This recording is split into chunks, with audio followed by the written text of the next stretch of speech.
welcome to the kitchen today. So the first recipe that I'm going to do is going to be multi-layered, and it's something that I started using probably about 12 years ago, just on a whim when I was teaching a class, a cooking class, and I started doing some research on different grains and different seeds and different things that you could use that were healthy. And I came across this thing that I thought, really? That's what it really is? Well, do you remember Chia Pets? Of course you remember Chia Pets. You could buy them at the local drugstore, and they were always kind of goofy. I mean, they had the Chia Pet hair, and they had all these things, and they were kind of like tongue-in-cheek when you went to buy something on Christmas Eve for some relative that you barely knew, but they were coming over to your house, and you had to buy them something. So you went down to the drugstore and bought a Chia Pet. Well, they were funny. But chia actually is a seed, and I actually use it in cooking. When I started doing research on it, I found out how healthy they are. They're high in antioxidants. And when I started looking at how healthy they are, they really made sense to incorporate it into my diets, which I use. I use chia in cooking, but I also use it in a bottle of water that I drink during the day. Now, when you put it in a water, like a liquid like that, a lightweight liquid, they expand by 7 times. And they are, like I said, an antioxidant. So a lot of people have now acquired using them for weight control. So if you're drinking them in a bottle of water, they taste pretty good, actually. They're not obnoxious, and they don't have a slimy feel or taste. They actually give you volume, so you're full if you're drinking this chia water. And it's really good if it's cold and you keep it in the refrigerator. So I like to just drink it, it's just good, it's refreshing. So, but cooking with chia is another thing. So when I decided to start looking at more recipes to use chia, now this is the chia. This is like, see, I keep them in the refrigerator, that's why it's in a plastic bag. You can keep them in the freezer, you can keep them in the refrigerator, but just don't keep them out in a pantry because they might go stale. So they do have a shelf life.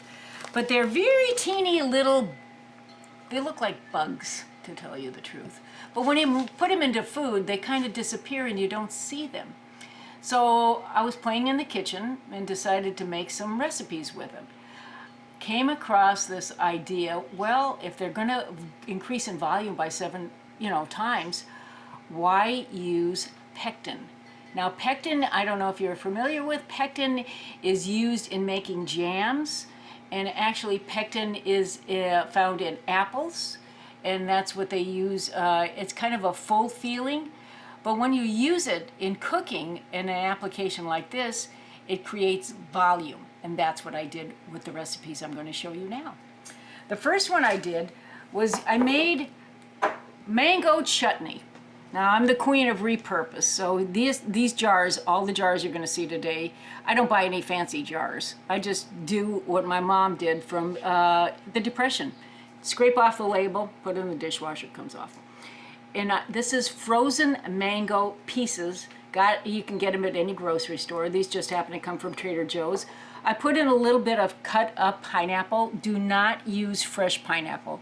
It's got an enzyme in it that will not gel.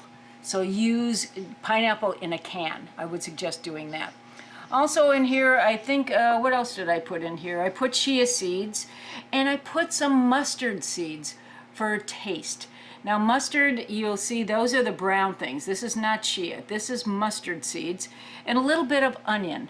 And I sauteed them with a little bit of garlic, and I actually mixed this all together and actually let it sit on the stove on a very low flame for maybe a half an hour. That's all you need.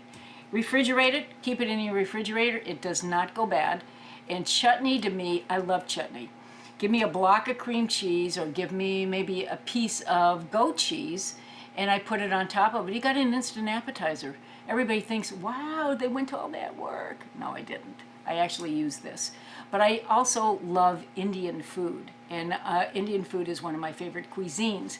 If it's too spicy, meaning the Indian food, you can put chutney on it because it's got sugar in it, and it also has the mango, which reduces the heat on a chemistry scale. Easy to do, half an hour, frozen fruit. I mean, how hard is this, right? Half an hour. So I made that with the chia seeds. Next thing I did is I bought a bag of frozen raspberries. Now you can buy the frozen raspberries any grocery store or, again, Trader Joe's. But I actually did the same thing with the frozen raspberries.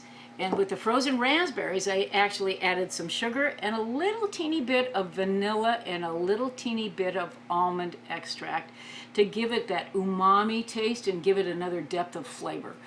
When you're cooking, I try to think layering flavors. So when you taste something on your palate, your palate is what you taste with. It goes through layers. You're not sure about what it is you're tasting, but you know you like it. It's called mouthfeel. And mouthfeel generally is about fat in a recipe. But in this case, the mouthfeel was actually the different layers of the different flavors. So raspberries, sugar, a little bit of honey, chia seeds, and sugar. Again, cook it down, maybe a half an hour if you got time, and just put it on a low simmer on your stove. Again, another jar. Now, if you want it thicker than I made it like this is a little loose, you can add more chia seeds and it will thicken it. Remember, they grow by 7 times, so they expand and it will be thicker. Again, you could use this on toast, bread, whatever, jam, anything. Use it as a base for sauces. I do that as well, like maybe a pork roast or something like that. Or a good old block of cream cheese. Again, an instant appetizer. Serve it with probably like a neutral cracker, but a sweet cracker. Even a graham cracker would work in this case.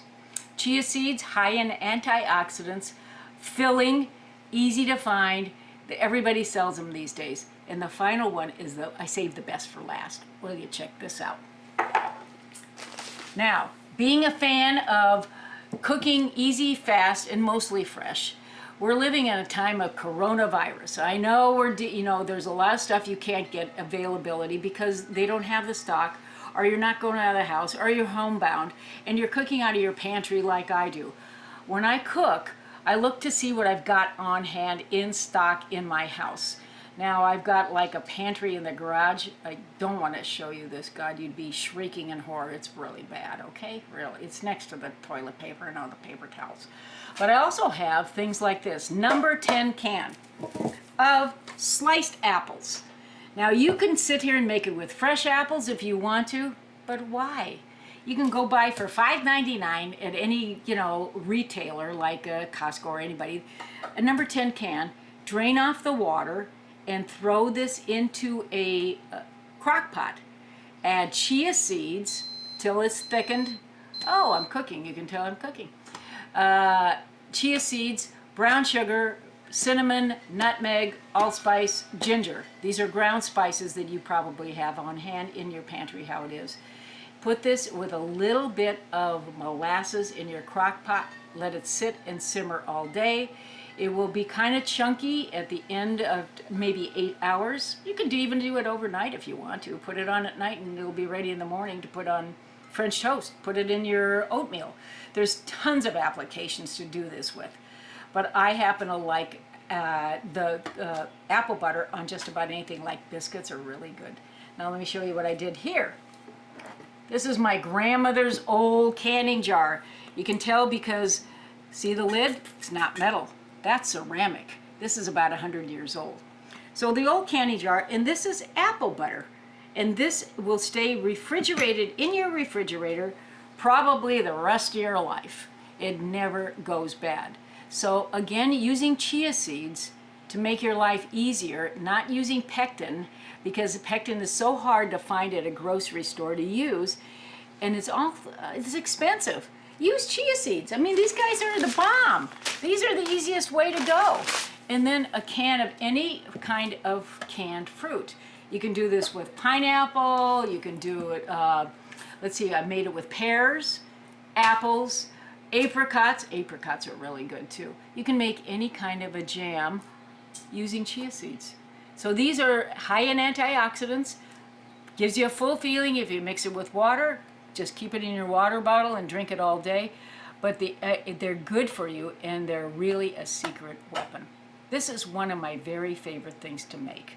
So at the end of the show, you'll see what the recipes are. And let me give you a little clue on that. Since I don't give a lot of measuring with a recipe as we're doing this, and I'm just talking, because most of this is not a true cooking show, it's anecdotal. I will give you stories about history of the foods, maybe the geography, the origin of the food, maybe the nutritional value. It's an anti-cooking show, but you will learn how to cook, and we'll get some yucks in there too. I'll try to keep it clean. Can't guarantee that. That's Catholic school mouth here. But I will try to do my best and try to entertain you and teach you some new skills that will be easy and fast that you can recreate at home with very little work. That's what this is all about. You don't want to spend the day in the kitchen. You want to get it done. You want to make it look great. You want your family to eat it, and you want it to be easy. So come back again, and we will see you at our next installment. Thanks for being here.